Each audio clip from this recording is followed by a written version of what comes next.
Welcome back to Everything HR's Culinary Conversations. Today we are welcoming Drew McLeod, the owner of Savour, which earned a spot in Yelp's top 100 restaurants. The goal of the Culinary Conversations is to speak with leaders in the restaurant world to discuss the hardships and successes they've overcome in growing their business.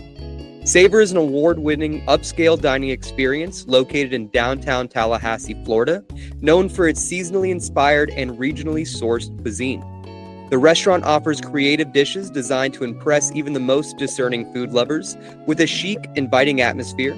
Savour has become a popular spot for both casual diners and cocktail connoisseurs, boasting a curated wine list and a reputation for exceptional service. It has been honored with Open Table's Diner's Choice Award for 7 consecutive years.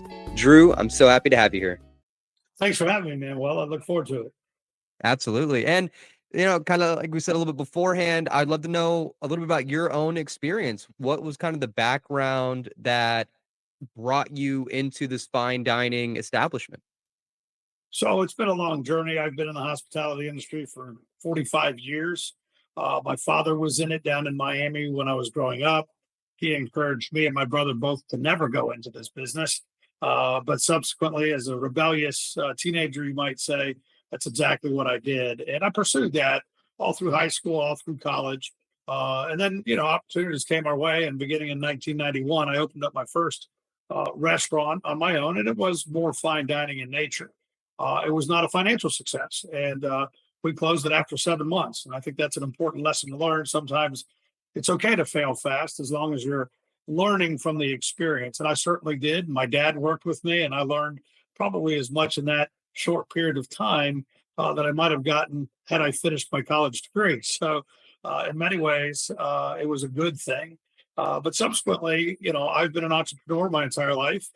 We've owned everything from, fast casual operations to convenience stores, gas stations, hotels, management companies, produce and seafood companies, and primarily restaurants. So, those life experiences kind of led us to this opportunity about 6 years ago.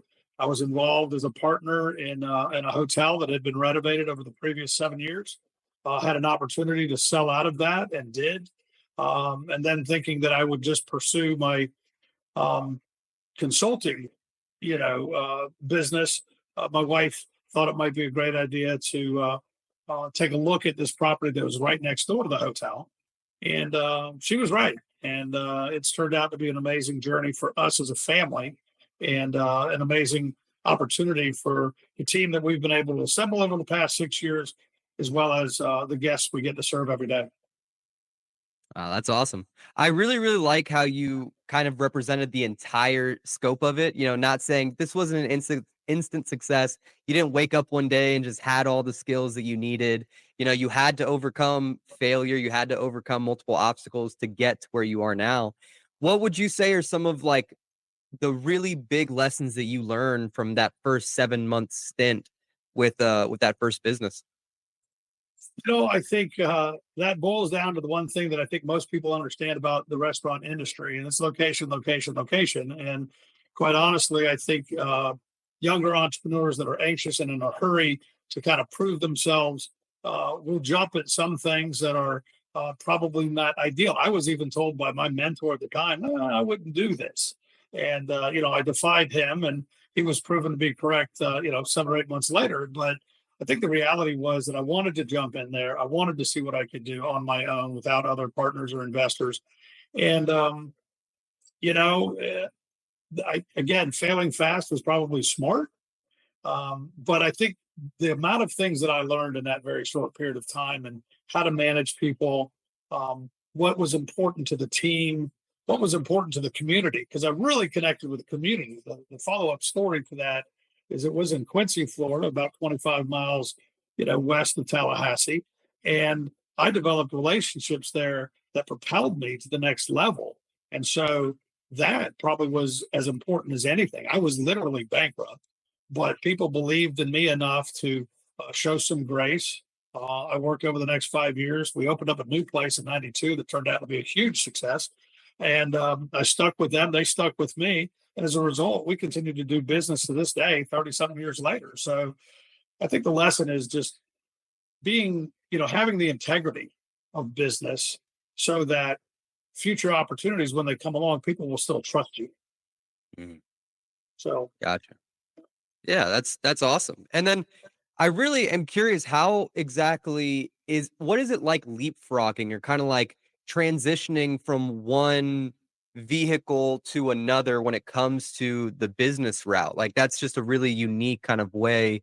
Is it, it broke down and you decided this isn't the best vehicle to, move yourself forward, or is it just kind of that entrepreneurship mindset where like every few years you want to start something new, you want to start something fresh? Like what's that kind of what's the dynamic that's pushing you yeah, forward there? I think a lot of that's very true. My mother, I think, told my wife before we got married that it would be something of a roller coaster because of my tendencies to kind of take a look at what's right in front of me and determining whether or not there's a business model behind it, and being prepared for the opportunities as well. And so, that 1991 lack of success led into the 1992 development of a brand, Paradise Grill and Bar in Midtown Tallahassee.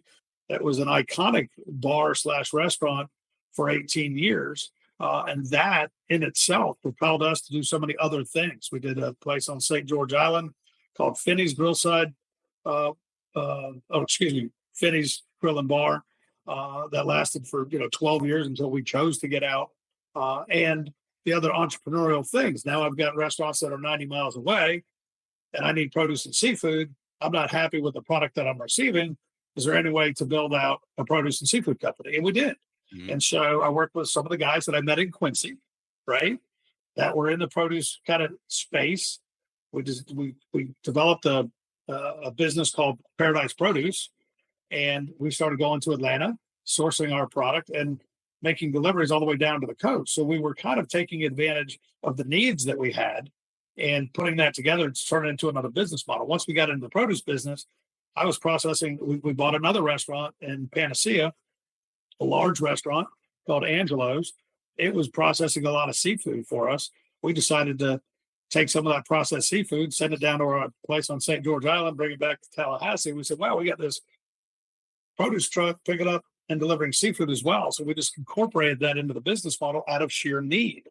And so I think individuals like myself just are always fascinated with how can I improve efficiencies while at the same time providing a better product than I was able to get outside of my own little circle. So that's kind of what has led me down these paths in many circumstances. One thing I did not mention, but I started a technology company, and it was all based on hospitality. We built a platform, and it was an amazing platform. It was probably a little ahead of its time. Uh, Open table, single platform, have really taken that idea to the next level. When we were kind of stuck in a need for capital, we needed $15 million to bump us up to that next level. We couldn't get it. I did shark tanking all over the state trying to raise money. We raised, capital from friends and family, but at some point that has a cap.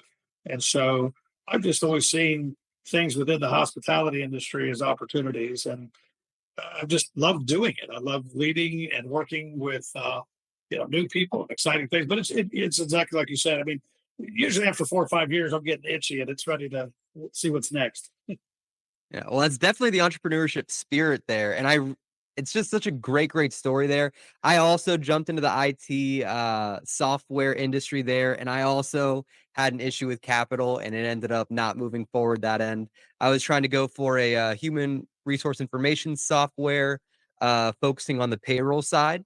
and yeah, that's really how it is. But that information, the relationships that I built while doing that then gave me other opportunities for Omni HR and our payroll section there using a third party software instead. So I really like the fact that when you were saying that you were finding kind of blockades and then using those needs to end up fueling that entrepreneurship spirit to see how you can continue. So like instead of having to rely on a third party for your supply chain, you're just like, I'll just create my own supply. That's really unique. And I feel like these skills that you may need for the restaurant industry may be completely different than you would need to know how to manage a supply route. How did you kind of do that? Was it through mentorship, or was it just on the job? You understood, basic leadership and, advanced tactics operationally, and they kind of transferred over, or were you finding yourself learning new skills every single time for every new endeavor? I think I made enough mistakes that I learned from to make adjustments in my style, and the way that I treated people, quite honestly, and that led to a willingness on others' part to see the vision that I may have and then want to be a part of it. And we've always looked at it as team members, not employees. We come shoulder to shoulder with them. We work side by side, and we really try to encourage them and create a sense of value to them. And I can give you example after example of circumstances when I've taken over businesses. We took over a couple of Wendy's operations in Florida. I knew very little about Dave Thomas and the Wendy's way, so to speak. And I did my research before I took them over, and I understood what Dave Thomas, who was passed away at that time, really had for a vision for a fast food operation. And I embraced that, even though I'm probably not an ideal uh, quick service restaurant operator because of my independent ways. And when you are boxed in by corporate requirements, they'll always refer you to the contract you signed, and that this is the way it is. And so I had to work around those as well. But I think once you get in and you realize it's all about the people and the team and how you treat them, you can turn places around in no time at all. And when you walk in and you recognize that the culture that exists within the four walls of a building is gray and dark and negative. It's not hard to see that, and the guests see it as well. But it's really easy to say, hey, we need to change that first. We could get into controlling costs. We can get into the pickup window times. We can get into the food quality. But if you can't get the team to buy in and take pride in what they're doing, regardless of their circumstances, then you're never going to get the results that you're hoping to achieve. And so for me, that's been the first thing. I call it culture shock. You get in there, you turn things around, you put a smile on your face, you make people believe in themselves first, and then in what they're doing. And you'll find that what really changes is how successful you can become by just getting the people to buy in. Awesome. I love it. Yeah, when it comes to culture and buying in, those are really those are key words here. We are always talking about that on the podcast because I feel like no matter what business you have, I come from the traditional business. I've worked in casinos, I've worked for warehousing organizations, supply chain. So that's where my background comes from. And every business I've been to, random and as different as the actual industries are, it really comes down to culture, buy-in, and then the leadership. Like those three things are critical because if your operations are too complex, sure, it might be more difficult to scale, but then it really comes down to how good are your people, how good are your team, and they're the ones that are going to actually push things forward. Really interesting as far as the Wendy's side. Like you said, having that independent ownership mindset, that true entrepreneurship spirit, but also using it with a franchise. Did you notice a lot of issues with that, like taking that on? Or was it kind of, you hire specific leaders, you put them in their places, explain exactly what you're looking for, and then they kind of just push there for you? I think the issues that I specifically had with Wendy's were some of the things that corporate was trying to force the franchisees to do in light of some historical data that I had discovered about in my studies and research, because I just study and research. It's important to kind of know what you're getting into. And my first DMA meeting in Columbus, Georgia, I was not exactly well received because so many of the franchisees, and first of all, we were very small. We had two stores. You're there with guys that have 15, 20, and 50 stores. But they were, I think, to some degree, afraid to speak up and speak out when it came to some of the decisions that would be made on their behalf by corporate. So a couple of different things. They wanted to do a fish sandwich, but they didn't really get into oil management. They wanted to go back to doing breakfast, and I unfortunately said the M word, and there was a hush over the room, and we don't talk about them. And I said, but you've tried this before. Your test markets for the fish sandwich were like Miami. You come up to Perry, Florida, and it's not grouper. You're not going to have any success selling scrod or whatever the fish is that you're packing into a cake and frying it. Whatever that is. They want you to shift. They're always trying to uh, get you to buy products that they're getting kickbacks on, and I didn't like that. I know it's a reality, and so that's when they would say, "Mr. McLeod, you need to refer back to your agreement, franchise agreement, that states that you will specifically change the wallpaper, even if it doesn't need it." And as an entrepreneur, and in all of that, they're counting pennies. If the price of a bun went up 2 cents, it was like the end of the world. But it was okay to require a franchisee to buy a double-sided grill for $45,000, of which I knew they were getting $5,000 back for. So those were the things that were hard for me to do. But at the same time, I had to accept some of the handcuffing that they were putting on us as franchisees. So when I moved forward, and now I'm working for another company naturally that was developing a franchise model called Brooklyn Water Bagel Company, I started looking back at how I felt as a franchisee. And I was able to take that information and those experiences and try to make a difference in the lives of the franchisees who, quite honestly, I didn't want to force things down their throat, but I wasn't going to change the standard, right? You can't lose the standard, but you did not want them to be doing things that just didn't make sense in some ways when it comes to franchisees, the expenses, or things that they were being required to do. Gotcha. It's really interesting and cool the way that you said that, because I've actually never had that perspective before. As far as whenever I imagine like a franchise, it's always, very black and white. It's very clear cut. You have specific quality control measures in place. You have specific, standard operating procedures in place, and that's it. I've never actually considered it from an entrepreneurship viewpoint of, well, then that means that I genuinely cannot make anything mine. Like I cannot, if I disagree with something the franchise is doing, I can't change it. I've never thought of it that way. So that's really, really interesting as far as bringing up that perspective, because you're absolutely right.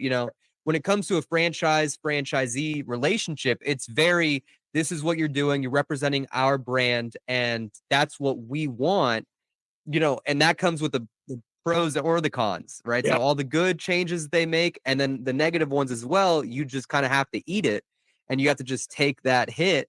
And that's really, really interesting. Yeah, I've never considered that. So that then shifted your mindset when you became the franchisor with that organization. absolutely. Absolutely influenced how I felt franchisees need to be treated, and not only how they're treated, but what kind of support system should they really get? Rather than, and we did the same QA things that we did with Wendy's. We use those experiences because they were important to maintain the standards, and there are franchisees that are better than others, and so it's really important. But it doesn't need to be an adversarial relationship, and in many cases, it is. And one of the reasons, quite honestly, that I ended up leaving Brooklyn Water Bagel when they were purchased by a gentleman by the name of John Preston, who's a billionaire out of Canada.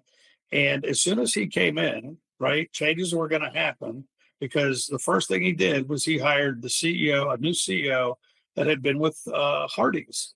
And I get that, right? But here we are building a more relational experience for the franchisees. And now that's about to take a 180 and go to number crunching 101. And that's tough on managers in particular that are in the store on the ground doing their thing. And so, when we started recognizing who was who within this new structure of the organization, I didn't last 3 months. I mean, it was one of those things where I'm extremely relational. I care about my team. I invest in them personally and emotionally to the degree that it's appropriate. I mean, I'm not getting in their lives, but I'm also letting them know that I have their backs. And if there's anything they want to discuss, I'll be here with an open door policy. And, they just got to the point where it was all about the money. And be honest with you, with Savour, uh, it has never been about the money. And quite honestly, I think those that like us choose to chase the dining experience over the revenues are the ones who are really succeeding. Recent Yelp analytical report came out suggesting that fine dining, particularly owned by independents, has gone on a significant rise over the past 2 years. Um, I think a part of that is that a number of the fine dining establishments are owned by private ownership, not necessarily big brands. And so there's tends to be more owner operator type owners, doing that. Like I am here every night. My wife is here nearly every night. So it's that type of approach to the business that makes a difference, and it's relational. It's relational with my team. It's relational with my guests, and I think that's why it was pretty clear when Brooklyn decided to, part ways with me as to why that was happening, and I had no problem with it, to be honest with you. Gotcha.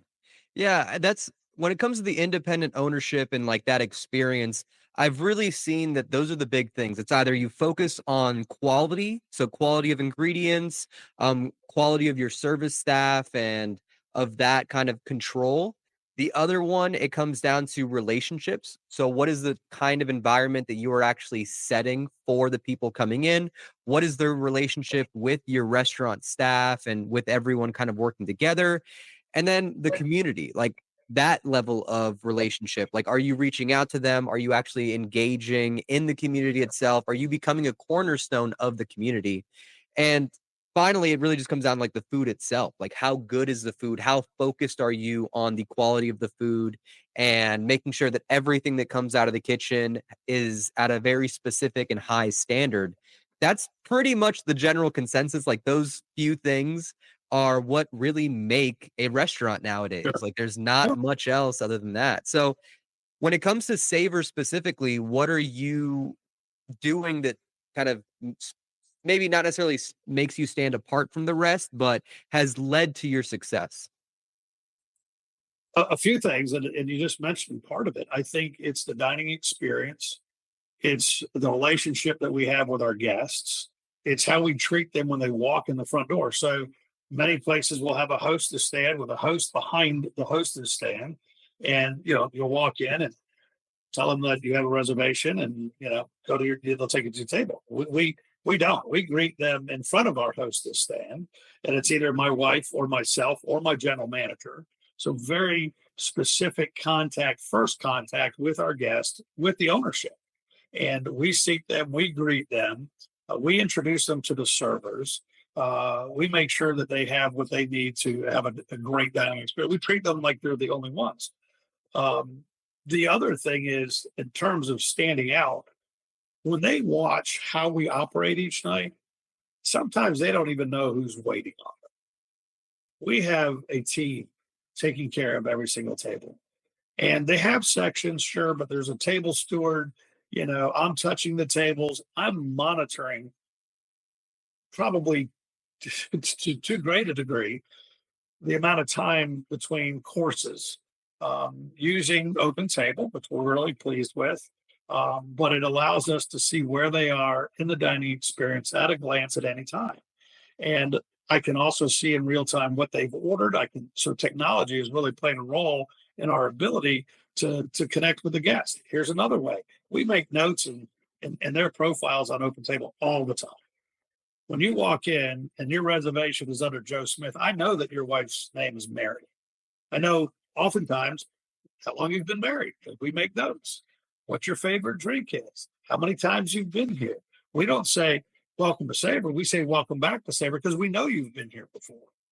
Even our servers can identify that by using some of the displays that we have in the back of the house, and they can look people up. And I require them to.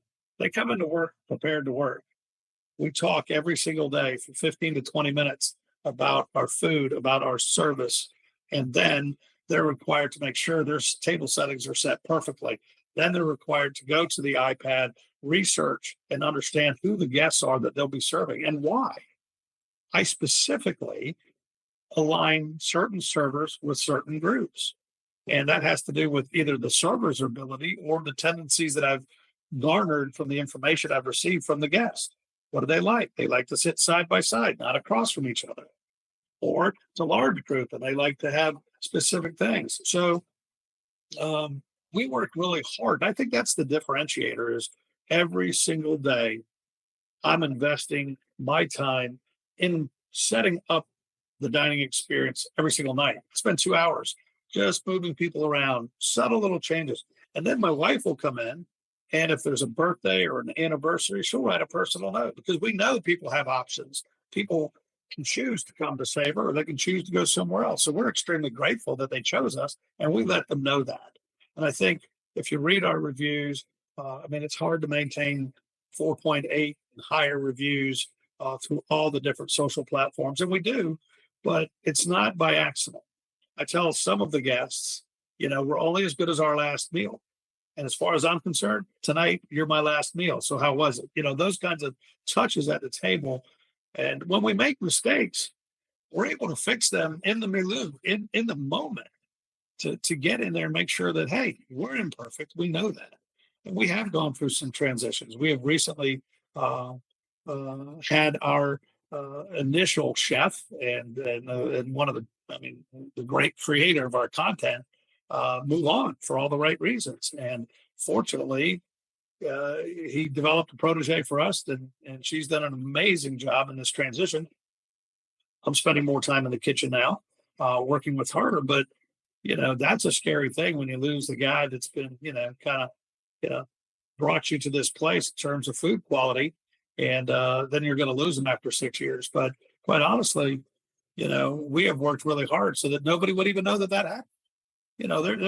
There's a 48, 72-hour news cycle that happens when something big like your chef leaves, but it dies out, and you're going to be tested every time somebody comes in, and you better be ready. And that means, we're going to maintain the standards that we've always had, and that is again making sure that customer and dining experience is what it needs to be, even if you falter. And fortunately, we don't falter often.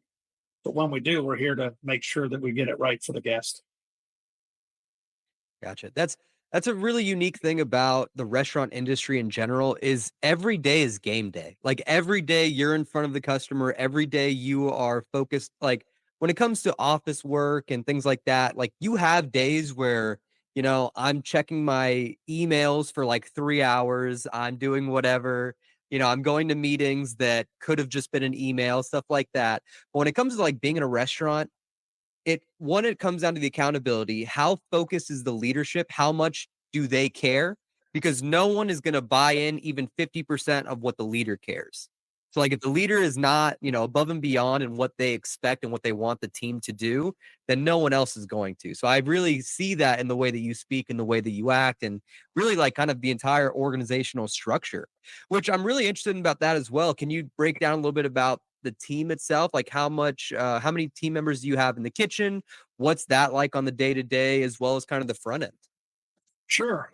We have about 20 employees total. My wife and I, of course, and then I have two sons that also work here. So we've made it very much a family affair.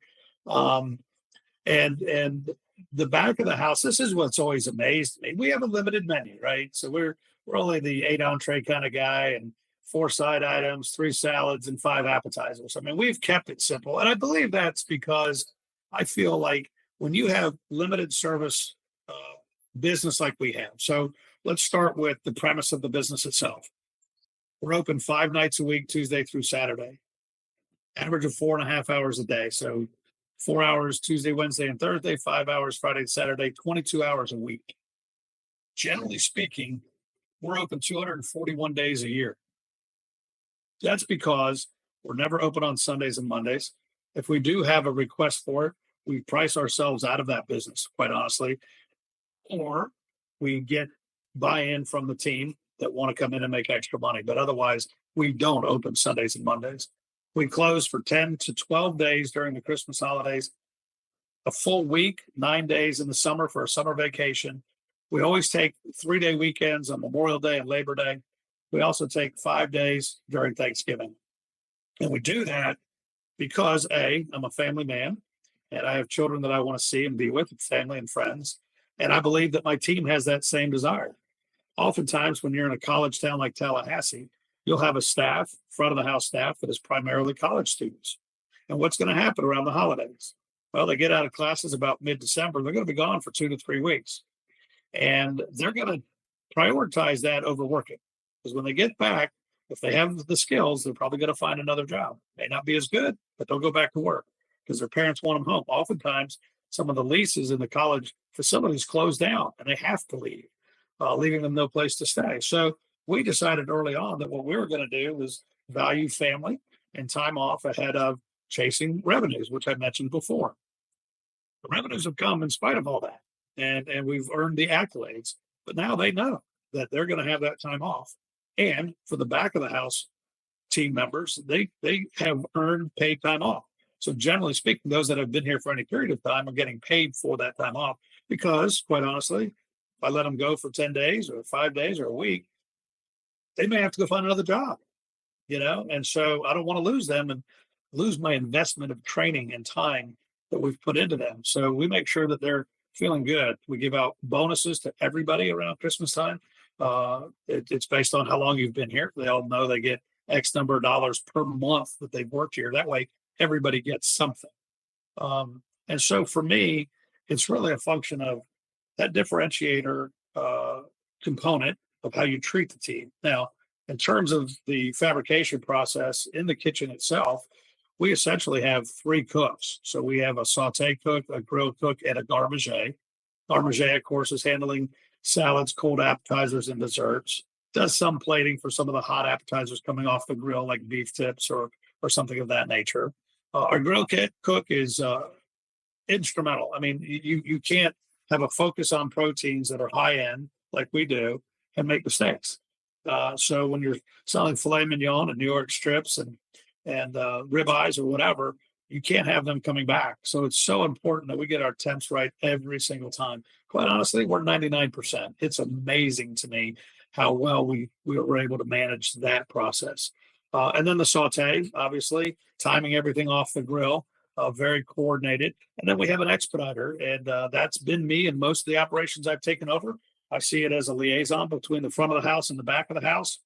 That's extremely important because you have to coordinate all three cooks and watch what's going on everywhere. And then, we do the finishing touches as an expediter with some of the pretty stuff that goes onto the plate after it's put in the window. And so there's really four of them back there getting it done. And of course, we have a dishwasher who we love and take great care of because, he may be the most vital person in the entire restaurant. And if you don't recognize and appreciate that, then you're probably in the wrong business because I think over the years, what I've learned is that's just everybody has a role. And sometimes some are more important than others, but boy, that guy, he gets it done and he's amazing and he does it with a smile on his face and, everybody loves him. And so it's really just, for me, important. Front of the house staff, we generally will have no more than 5 servers on the floor and no less than 4 or no less than 3 at times, but that's rare. 2 bartenders, a bar back, table stewards, which some people call bussers, but we expect so much more out of them in terms of how we set our tables. We're very specific about that in particular, and so it's a great job. I don't think there's anybody in on my team that probably makes less than $20 an hour because they're just valued and they earn it. And so, we can get into minimum wage and some of the other things that are affecting us financially and marginally, but the team means everything to us. And I think when you value them, you give them time off, you treat them well, they don't want to leave. The only time I have people leave is when they're going on to bigger and better things. Now, that's when they leave. On the other side, I've had people leave at my request, but that's a different story. First off, I love the scheduling. Like as far as the way that you structure your scheduling, the way that you have time off, understanding that people have families, understanding your demographic of your specific location, it being a college town, saying that most of the people that work for you are in college. Like, that's very, very interesting and just important to know. Like, understanding their specific scheduling needs. Because what I find is a lot of organizations, they have too big of a menu, they stay open too long, and then they just lose money for both. Like, but you very, very specific schedule, very, very specific menu. I think that is a genius way to structure it. You know, like you said, only being open 22 hours a week can make it that those 22 hours are the highest quality they can Yep. be. You know, Yep. everyone is always on it because you're not working a 10-hour shift, or you're not doing a double every other day because so and so called out, or everyone's having an issue. So It's a really, great really unique. It's a great point. Here's what we did the first year, because Tallahassee is also the capital. The legislature's in the spring every year. The first year we opened up on Mondays, and because they were coming in, they were doing their stuff Monday through Friday. Good opportunity to make some extra revenues, and we did that. And what I discovered was that for the back of the house staff in particular, we now had 6 8-hour shifts, right? And it's 48 hours now. Either I'm paying 8 hours a week in overtime to 4 5 6 different people, right? Which is not a good business model. Rolling and functioning on overtime isn't good.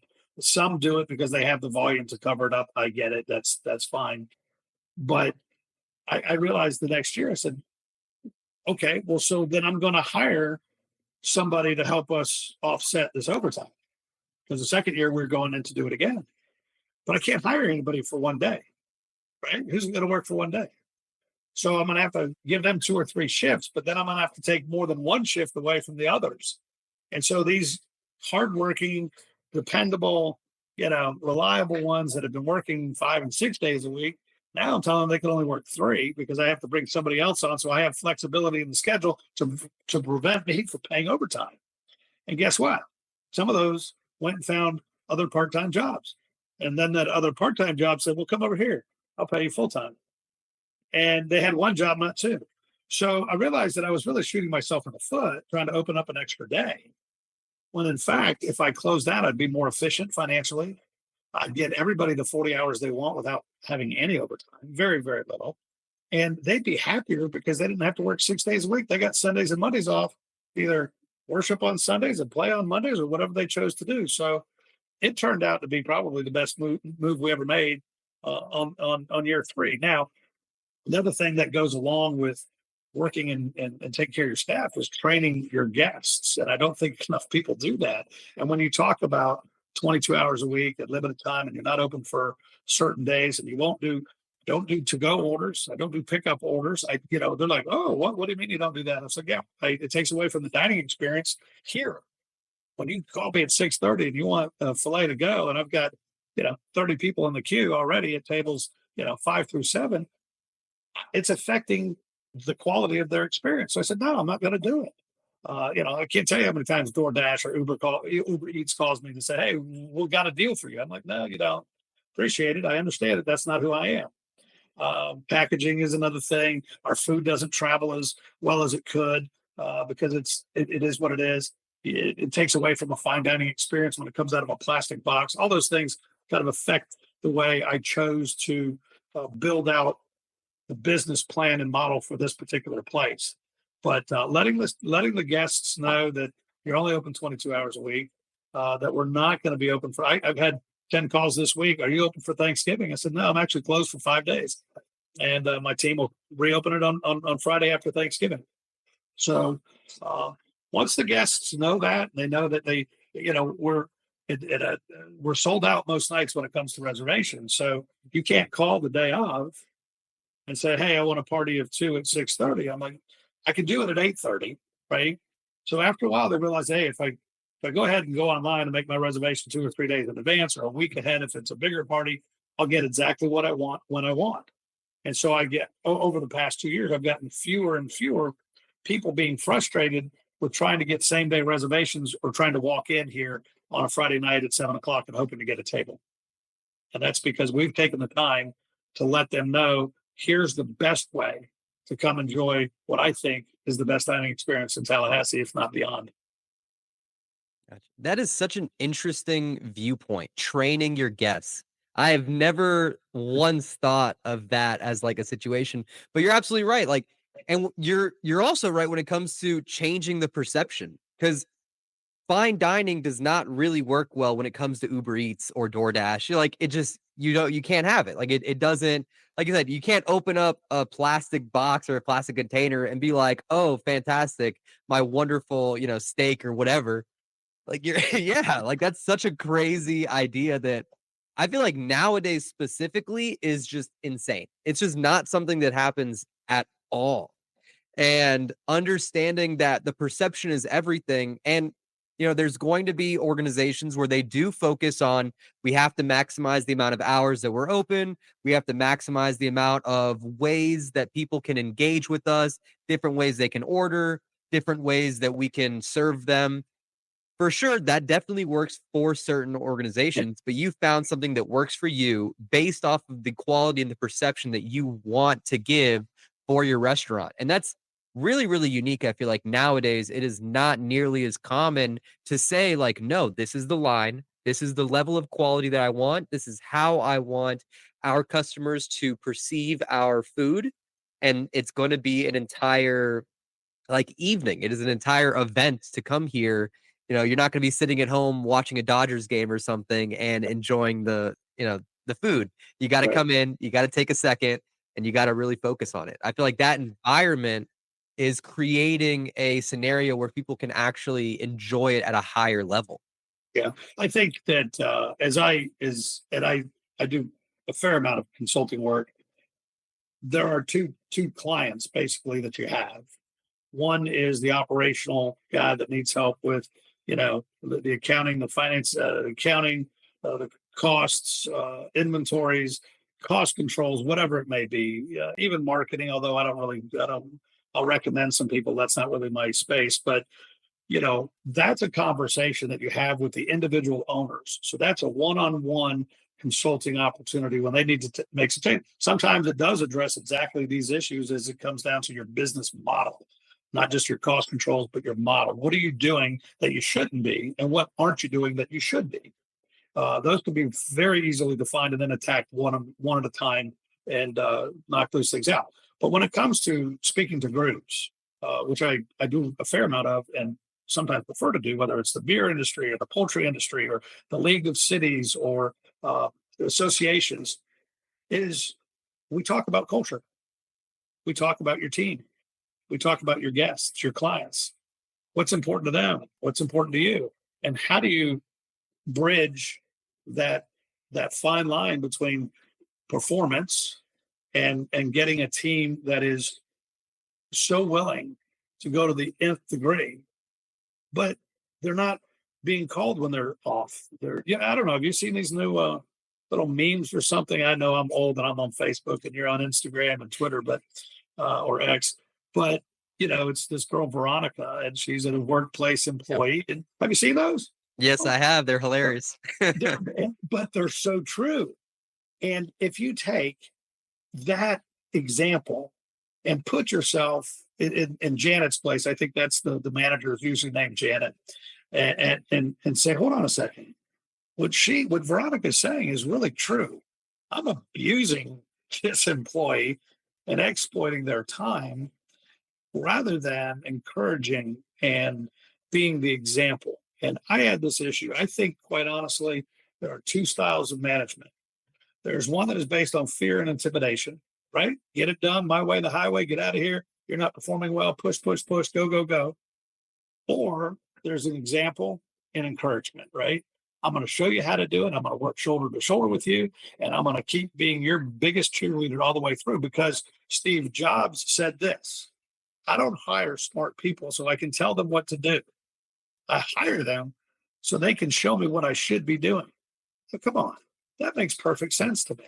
Why am I hiring people and not letting them do their thing, letting them do their craft? I found this out in the hotel industry pretty abruptly when I got in and I had to turn the whole thing around. And, I was dealing with people that I didn't know and they didn't know me. But boy, I had to adapt. I had to really say, you know what? You can do something I can't do. And even though I can't do it. I think I can do it better because I have processes and systems and ways to do it that'll make you more organized and more efficient and whatever. And they're like, yeah, but this is the way I've always done it. And you coming in trying to change me isn't really going to endear me to you as a leader, as a supervisor, or whatever. Um, Maybe you can take some time and we can work this thing out together, and we can make some changes. But they need to be slow and gradual to get the ultimate response that you want from the team member you're being dependent on for the performance and success of your business. So, for me, that has a lot to do with it. Yeah, absolutely. You got to meet them where they're at, and then from there, kind of take that stair step up into the final goal or whatever it is that you're trying to get. Short term and then long term goal, and then really make it happen. But you're absolutely right. It cannot be, I show up, I change everything because they're not going to buy in. Like it's so difficult to get someone to buy in because maybe it is the right way. A lot of times it is. Like a lot of times we do have to create the standard operating procedures. We do need to make sure that we have that quality control. We do need to make sure that we are controlling the scheduling or improving the recruiting practices or making sure that our payroll or compliance is good. Like all of that is part of the HR that we do at Omni HR, and that's part of the service structure. But if they don't believe in the goal or they don't view the purpose of it, then you're just blowing smoke. And it's really important to meet everyone where they're at and understand what they need at that time might not be the same thing that they need if they're trying to scale or if they're trying to build a foundation or if they want a franchise or they want to be independent. Like there's so many different ways that kind of companies can go, specifically restaurants. And I feel like, that understanding of meet your team, understanding that they need to buy in, like that is everything. Like that is because you can't, you know, in your situation, you can be there every day because of the way that the restaurant is structured, which I love. It's such a unique way to do it. But a lot of times these restaurant owners, you can't be at every restaurant at once if they own more than like two. Sure. And even then it just comes into what's the structure? What's the team that you have in place? How are they managing it when you're not there? And like you said, you're only as good as the last plate that you gave. So if the quality isn't there every time, if you're not buying into it every time, then it's just a negative perception on your organization. So I love everything you said about culture, about the team. I love that you brought up Veronica because that's an HR meme, and Omni HR, we're all about it here. So I'm curious. All right. So if there is one thing that you would recommend, one tip, one trick, one point for a restaurant owner that's either just starting out or someone who's been in it for a while, what would you say to them? Well, part of my consulting business at times has been to suggest people don't do it at all. That's not a very good business model for me as a consultant, but you got to be committed. You got to be all in. And I think what we see with the independents is oftentimes as they come in a new space, is they're undercapitalized, and it puts you at a significant disadvantage in the marketplace because there are already established businesses that you're competing with. Um, so making sure that you're prepared for that and knowing exactly what it's going to cost you, and having some reserves that will protect you when things you don't expect happen. And in Florida, it can be hurricanes, as we've seen. It could be the pandemic, as we saw. It could be any number of things. So you have to be prepared to weather, those times and those storms that come along. And most people don't really plan for that. And insurance won't really guarantee you that either. And I think in terms of operationally, I think we live in a world now, economically, that is challenging, and without having price value, no matter what your price point is, you still have to bring value, right? People have to leave here, spending $100 as well as they feel spending $20 at a taco shop like I did for lunch today. So that price value means something, which means it needs to be consistently good. It needs to be served with a smile, and the price value has to be there. So for me, it's making sure that we're hitting those three things on a daily basis. And like you said, you're getting, ambassadors working for you that will share your brand and your approach to things with a positive attitude. And we call it the big five. and I'll leave you with this. But I hire for character. I mean, you talk HR, right?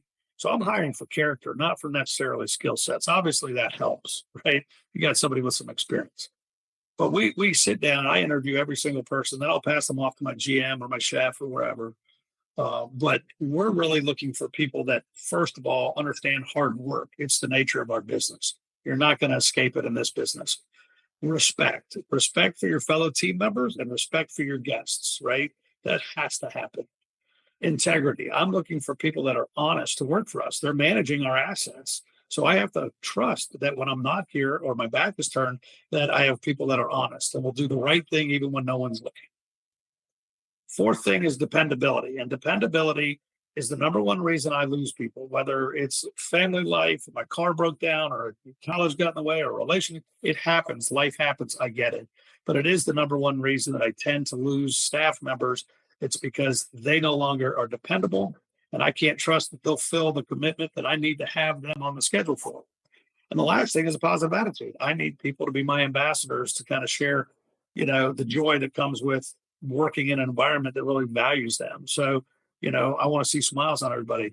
We obviously are going to criticize privately and praise publicly, so that they don't feel like they're ever being called out in front of their peers, and really encouraging them. And that goes back to, are we managing by example and encouragement, or are we doing it by fear and intimidation to get the results we want? I choose the former. Love it. Drew, thank you so much for coming onto the podcast. Where can people find you? I'm at Savour Tuesday through Saturday nights. You can find me on Facebook, Drew McLeod, MC, capital L-E-O-D. Happy to do it. I can be found on LinkedIn. I might be on X, but I don't look at that very often. I do Instagram a little bit, but that's just to kind of keep the focus where it needs to be. And, we're at 115 East Park Avenue. Come see us at downtown Tallahassee. Love to have you. Gotcha. Well, thank you so much if you stuck with us this long. And if you like the show, please rate it. And if you're feeling a little crazy, maybe share it with someone.